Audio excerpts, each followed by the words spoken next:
Veerahanuman May 26 മുതൽ വൈകുന്നേരം 6 മണിക്ക്.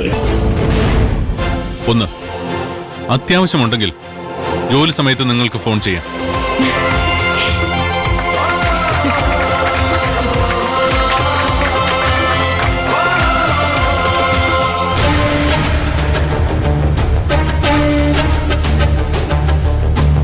ഇനി രണ്ടാമത്തെ കാര്യം, ഞാൻ ഇന്നലെ പോലീസ് സ്റ്റേഷനിൽ പോയി പ്രിയനെ കണ്ടിരുന്നു. അവൻ ഒരു തെറ്റും ചെയ്തിട്ടില്ലെന്നാണ് എന്റെ അന്വേഷണത്തിൽ നിന്ന് എനിക്ക് മനസ്സിലായത്.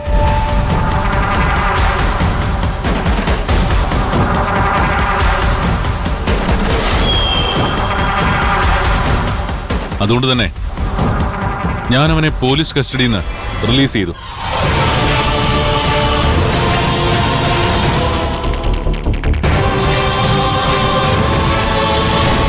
So, all the best everyone. You can go now. എല്ലാവരും പോയി ജോലി ചെയ്തോളൂ.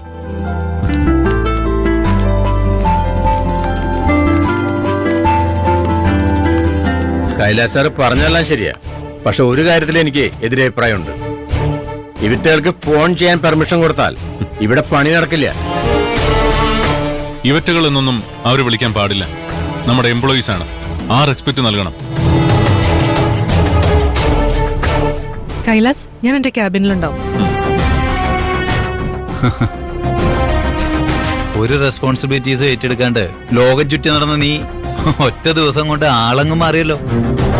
അതാണ് കൈലാസ്. നീ പൊളിക്കേ.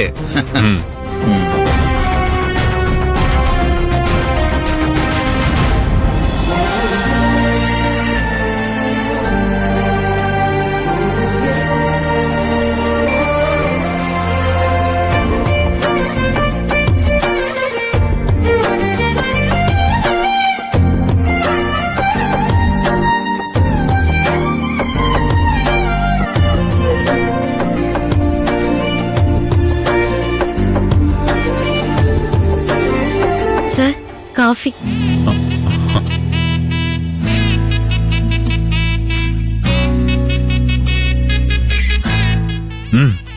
Nice coffee. സാറിന് തരാൻ ഞാൻ തന്നെ ഇട്ടതാ. ഇനി ദിവസവും നീ എനിക്ക് കോഫി ഇട്ട് തരണം.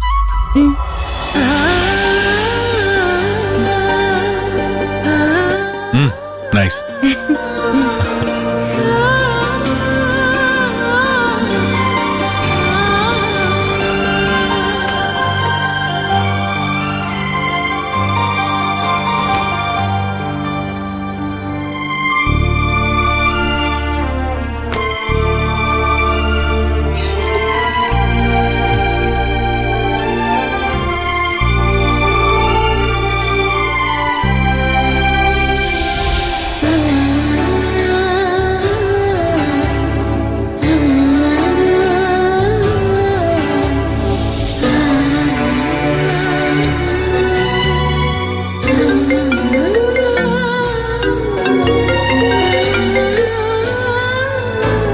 ഹലോ. ആ കൈലാസ്, നീ അവിടെ എന്ത് ചെയ്യാ? എന്ത് ചെയ്യണമെന്ന് ഒരു പിടിയില്ലാതിരിക്കുവാണ്. നീ എന്തൊക്കെയാടായി പറയുന്നേ? Hello daddy. ഓഫീസിൽ നിന്റെ ഫസ്റ്റ് ഡേ അല്ലേ? എങ്ങനെ ഉണ്ടായിരുന്നു? Is everything okay? സൂപ്പറായിട്ട് പോകുന്നു. സ്റ്റാഫിനെല്ലാം കണ്ട് ഇപ്പോ ക്യാബിനിലേക്ക് വന്ന് കയറിയതേ ഉള്ളൂ. Okay, good. ജോലി തുടങ്ങുന്നതിന് മുമ്പ് നീ മനസ്സിലാക്കേണ്ട പ്രധാനപ്പെട്ട ഒരു കാര്യമുണ്ട്. അത് പറയാനാ ഞാനിപ്പോ വിളിച്ചത്. എന്താ ഡാഡി? നമ്മുടെ ഫാക്ടറി എനിക്കൊരു ക്ഷേത്രം പോലെയാ. എന്റെ ക്യാബിൻ അവിടുത്തെ ശ്രീകോവിലും. അതിന്റെ ഉള്ളിൽ ദൈവത്തിന്റെ ഒരു വിഗ്രഹമുണ്ട്.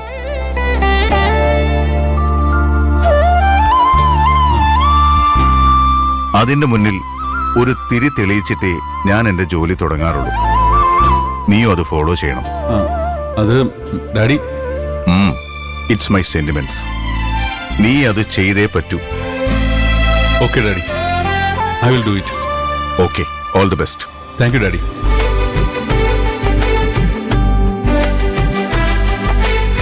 വിളക്കെത്തിക്ക് എന്നോട് പറഞ്ഞ എന്തിനാ? വീട്ടിൽ വിളക്കെത്തിക്കുന്നത് മമ്മിയല്ലേ? അതുപോലെ ഇവിടെ വിളക്കെത്തിക്കേണ്ടത് സ്ത്രീകളല്ലേ?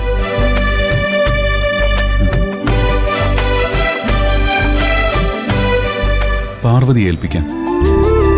ഡാഡിയുടെ ആഗ്രഹം നടക്കും. കുറച്ച് സമയം എനിക്ക് അവളോട് സംസാരിക്കാൻ ചെയ്യാം.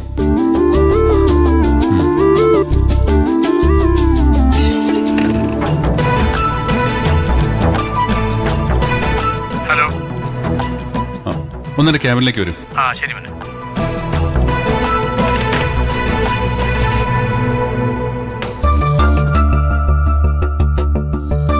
പറയുമോനെ, എന്തിനാ എന്നെ വിളിപ്പിച്ചേ? എന്നെ മോനെന്ന് വിളിക്കരുത്. Call me Kailas. ഞാൻ എങ്ങനെയാ പേര് വിളിക്കുക? ഒരു കാര്യം ചെയ്യാം, ഞാൻ സാറേന്ന് വിളിക്കാം. What ever. നിങ്ങളൊരു കാര്യം ചെയ്യും, പാർവതിയോട് ഇങ്ങോട്ട് വരാൻ പറയും. സാർ, എന്തിനാ അവളെ ക്യാബിനിലേക്ക് വിളിപ്പിക്കുന്നേ? സാറിന് എന്തെങ്കിലും ആവശ്യമുണ്ടെങ്കിൽ ഞാനില്ലേ സാർ? നിങ്ങളോ? ഈ കമ്പനിയിൽ നിങ്ങളുടെ ജോലി എന്താ? സാറെന്താ ഇങ്ങനെയൊക്കെ ചോദിക്കുന്നത്? ഞാൻ ചോദിച്ചതിന് മറുപടി പറയും. പ്രൊഡക്ഷൻ ഹെഡ് ആണല്ലോ. ഞാൻ ഈ കമ്പനിയുടെ സിഇഒ ആണ്. സിഇഒ പറയുന്നത് പ്രൊഡക്ഷൻ ഹെഡ് അനുസരിക്കണം. പാർവതി ഇങ്ങോട്ട് അയക്ക്. ശരി മോനെ, അനുസരിച്ചോളാം. എന്നെ അങ്ങനെ വിളിക്കരുത് ഞാൻ പറഞ്ഞില്ലേ? Sorry sir. PKR പോലും ഇതുവരെ എന്നോട് ഇങ്ങനെ പെരുമാറിയിട്ടില്ല. ഈ ചെക്കന് ബോംബ് ഇത്തിരി കൂടുതലാ. ഇവനെ ഞാൻ എന്റെ വരുത്തിക്ക് വരുത്തിക്കോളാം. എന്താ? ഏയ് ഒന്നുമില്ല സാർ.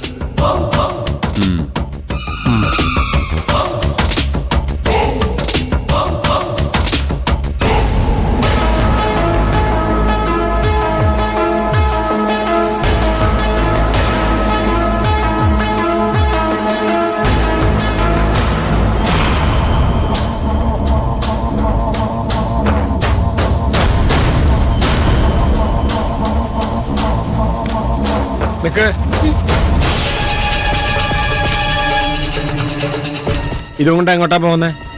കട്ടിംഗ് സെക്ഷനില്. അങ്ങോട്ട് നടക്കും, പിന്നെ ഇങ്ങോട്ട് നടക്കും, തോന്നിയോടത്തൊക്കെ നടക്കും. ഒരു പണിയും ചെയ്ത് ഇങ്ങനെ കറങ്ങിയെടുക്കാൻ നല്ല സുഖാണല്ലേ? അയ്യോ അല്ല സാർ, ഇതെടുത്തു കൊടുക്കാൻ അവിടുത്തെ സാറ് പറഞ്ഞതാ.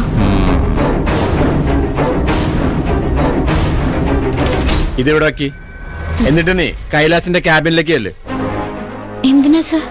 അയ്യോ, ആ കസേരയിലിരുന്ന് ഇനി നീ വേണം ഈ കമ്പനിയെ ഭരിക്കാൻ. കാര്യം അറിഞ്ഞാലേ നീ പോവും. അയ്യോ അല്ല സാർ, ഞാൻ പൊയ്ക്കോളാം. എവിടെയാ കൈലാസ് സാറിന്റെ റൂം? ഏതൊക്കെ വണ്ടി ഏതൊക്കെ വഴിയിലൂടെ എവിടെയൊക്കെ പോകുന്നു നിനക്കറിയാം. പക്ഷേ ഇവിടുത്തെ മുതലാളിയുടെ ക്യാബിൻ മാത്രം നിനക്കറിയില്ല അല്ലേ? 3rd ഫ്ലോറിലെ ആദ്യത്തെ ക്യാബിൻ. നിന്നേ. അവന് നിന്നോടൊരു മമതയുണ്ട്.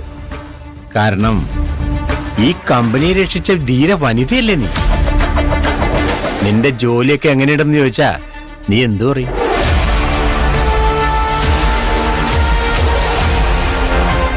കരുണാകരൻ സാറ് പട്ടിയെ പോലെ പണിയെടുപ്പിക്കുന്നു എന്ന് പറയും അല്ലേ? നേരി കാണുമ്പോഴൊക്കെ കാതുപൊട്ടെ ചീത്ത വിളിക്കുന്നു എന്നും പറയും അല്ലേ? ലോഡ് കയറ്റുന്ന ജോലി വരെ ചെയ്യിപ്പിക്കുന്നു എന്ന് പറയും അല്ലേ? അവനോട് അതൊക്കെ പറഞ്ഞിട്ട് നീ പിന്നെയും വരേണ്ടത് എന്റെ അടുത്തേക്കാ. അത് നിനക്ക് ഓർമ്മ വേണം. അയ്യോ ഇല്ല സാർ, അതൊന്നും ഞാൻ പറയില്ല. ഇവിടുത്തെ ജോലി എങ്ങനെയുണ്ടെന്ന് ചോദിച്ചാൽ നീ എന്ത് പറയും? ഒരു ബുദ്ധിമുട്ടും ഇല്ലാത്ത ജോലിയാണെന്ന് പറയും അല്ലേ? അങ്ങനെ പറയോ? അങ്ങനെ പറയണം. ചെല്ലേ.